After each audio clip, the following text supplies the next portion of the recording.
Greetings and salutations, it's me. I have returned to my YouTube channel.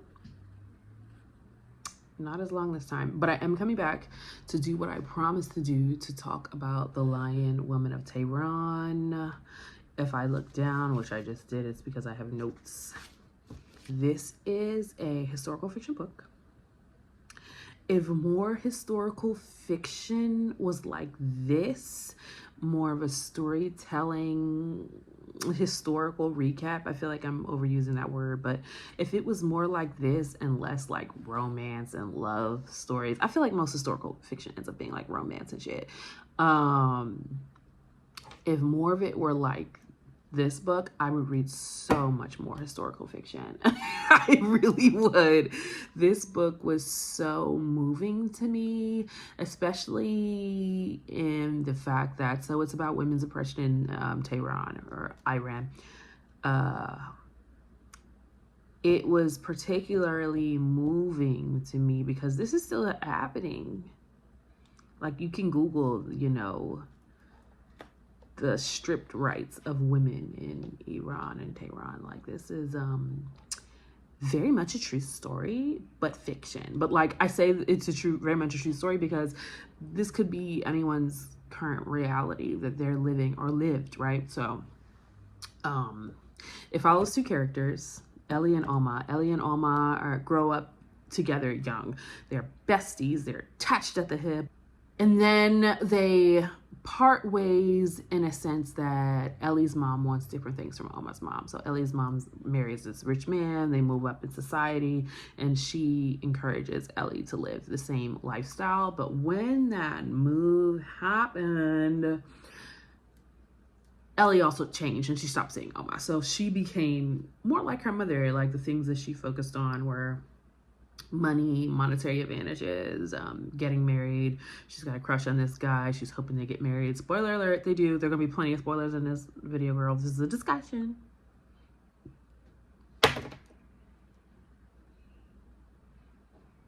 It's a discussion, I told you. Anyway, so they grow apart, they grow differently. She's in high school. She's like being courted by this guy. She's living her life. This is Ellie.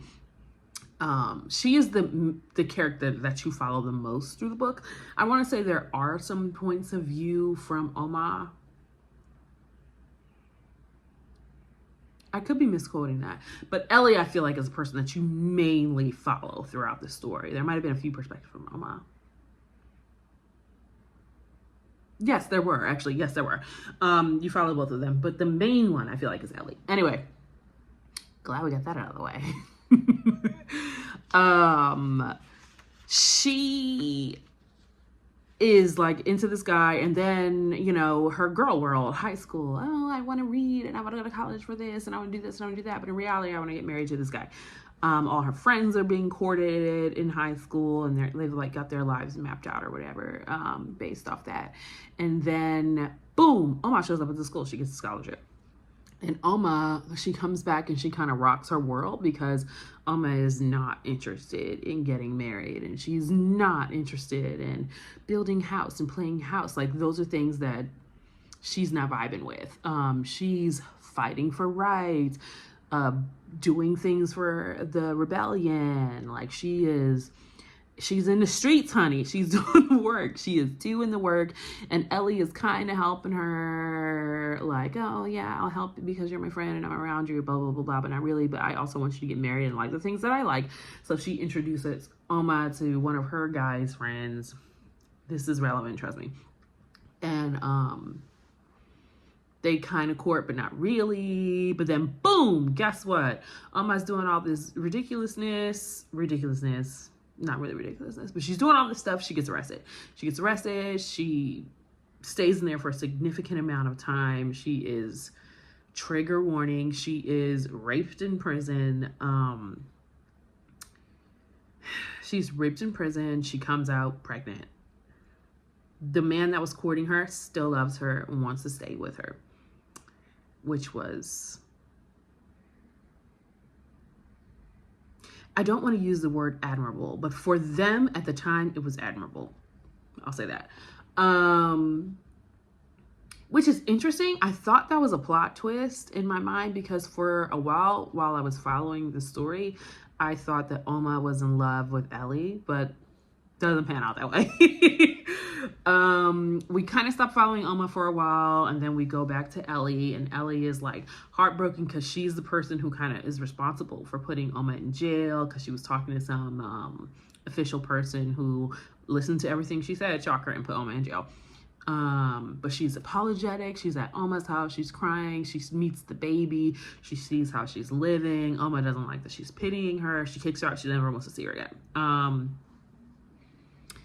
Ellie and her husband, they keep trying for children. They can't have children. You know, some people, you know, which is why you got to stop asking people when they're going to have kids. Some people cannot conceive, and some people like me don't want them. So I'm not at a point in life where I want kids. They're expensive. I want to travel. So, yes, I've asked some people why they're having kids because she can't conceive and she's really bummed out about it. And her mom tells her that she needs to follow her husband to America. He's got this great job opportunity in America, so they move overseas. Now, years lapse. Okay, so she's in America thriving. Oma is doing her thing. Years lapse, and Oma is in a tight spot because I don't know what you know about Iran and the women's rights there, but they're gone, right? And like things are going to crap. Oma is scared for her daughter. She doesn't feel like this is a safe place for her daughter to grow up anymore. And she makes a decision to contact Ellie to take her child, which is the author, to her credit, I do not want to mispronounce her name, but I will put it on the screen. The author, to her credit, like makes such emotional choices in her writing style, because here Ellie is, having been partially responsible or wholly responsible for Oma going to jail, being, you know, raped in prison or jail, and having this baby. She can't conceive for years. Like, she can't have this baby. And here comes your friend that you betrayed and you whatever the heck, whatever you did. And she wants you to take her child for safety reasons, because Iran is like falling apart. It's not the same place. Women's rights. They can't wear what they want to wear. They can't speak what they want to speak. They can't go places that they want to go. Yeah. So Ellie, out of guilt or whatever the choice may be, decides that she's taking this girl, and she ends up loving her like her own for maybe like a year and some change. Oma finally comes to visit them in America, and says that she's also going to permanently move there. She's going to get her papers together, etc. But she really wants to see her daughter graduate. She's coming to see her graduate.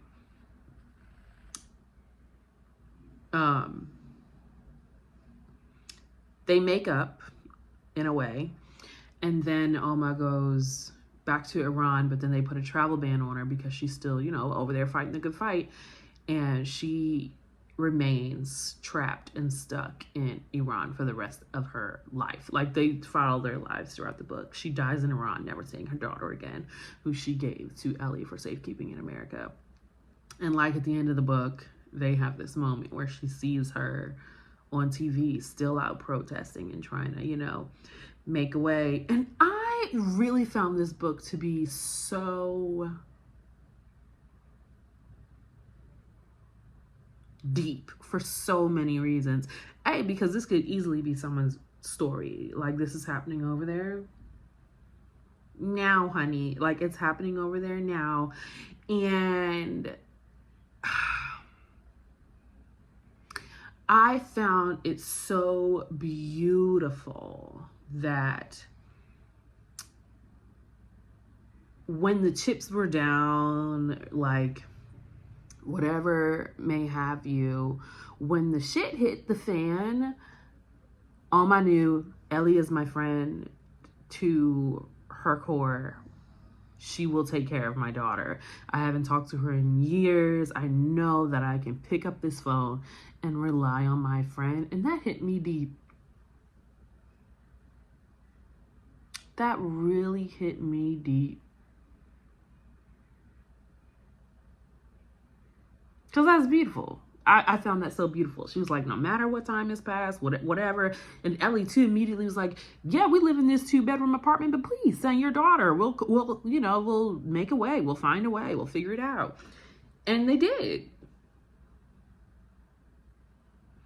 And I just hope that if I were ever put in that position, I could do the same thing.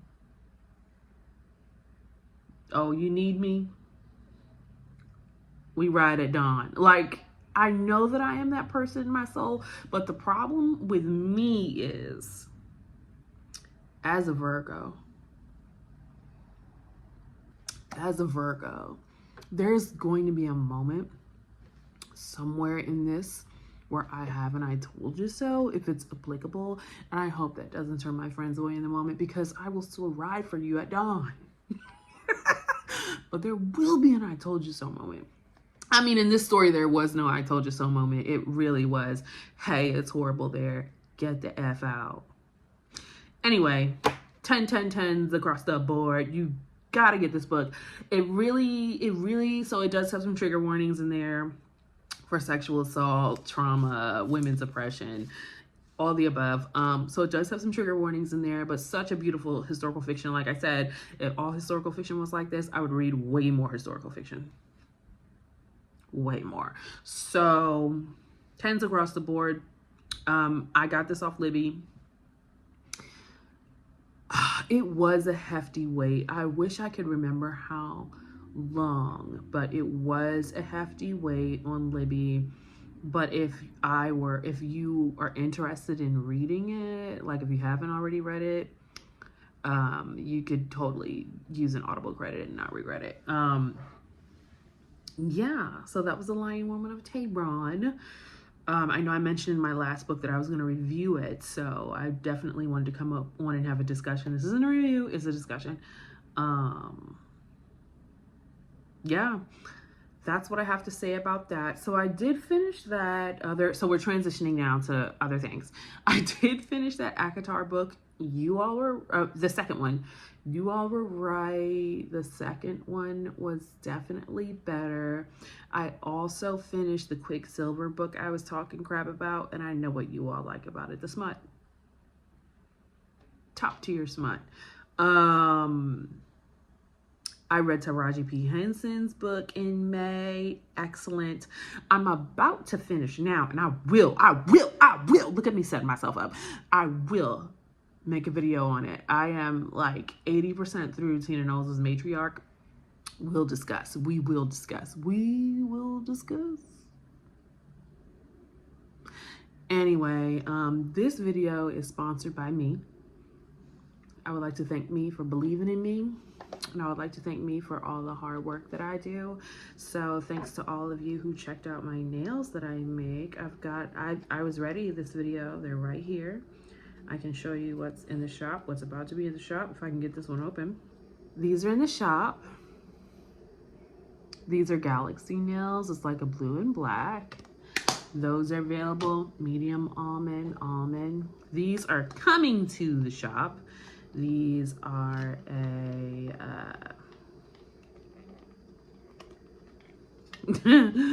pink and green marble with a chrome on top. Yeah, those are coming to the shop. They're not listed yet. These are the creme de la creme of my shop. So popular. These like nude with gems on the top. You know you love it. It's gold, crystal, pearl. So I have sizing kits available. And then I also have an option where you can add it to your cart. Just some extra nails if you're nervous. In the more common sizes, like 4, 5, 6. Bam. Don't these give Cowboy Carter? Don't tell me that they don't. And I'm going on vacation soon. By soon, I mean Tuesday, like really soon. I don't know when this video is going to be edited and up, but really soon. These, oh, okay. Oh yeah, I'm sorry. These are in the shop. These are going to be my vacation nails. They're similar to the pink and green, but like a lavender, white, and blue, baby blue.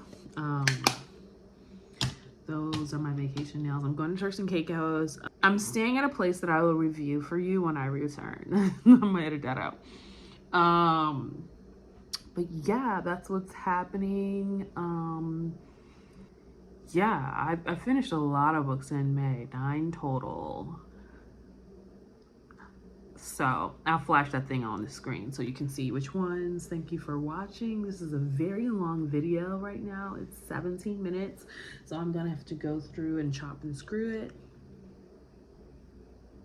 Let's see how low I can get it. Probably not. Like when I edit, I end up taking out like me saying which saves like 15 seconds or something like that. So bye.